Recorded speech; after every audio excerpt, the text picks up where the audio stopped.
కాదు. అసలు నందీశ్వరుని యొక్క అనుమతి లేకుండా శివాలయంలో శివదర్శనం చేశారనుకోండి, దాన్ని శంకరుడు అంగీకరించాడు. ఎందుచేత అంటే శివదర్శనాన్ని ఇవ్వడానికి మొట్టమొదట ఎవరు అనుగ్రహించాలి అంటే నందీశ్వరుడు అనుగ్రహించాలి. ఎక్కడి నుంచి వచ్చింది నందికా శక్తి శివపరివారంలో అంటే శిలాదుడు అని ఒక మహర్షి, ఆయన మహానుభావుడు.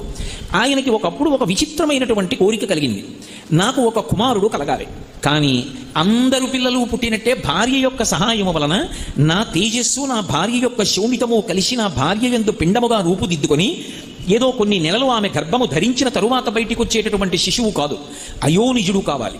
స్త్రీ గర్భము నుండి బయటికి రానివాడయ్యి ఉండాలి, అయోనిజుడు కావాలి. 2, ఆ పిల్లవాడికి మరణం ఉండకూడదు, ఇక పిల్లవాడు శరీరం అన్నది విడిచిపెట్టకూడదు. 3, వాడు పరమశివుడితో సమానమైనటువంటి స్థాయిని పొంది ఉండాలి అనుగ్రహంలో.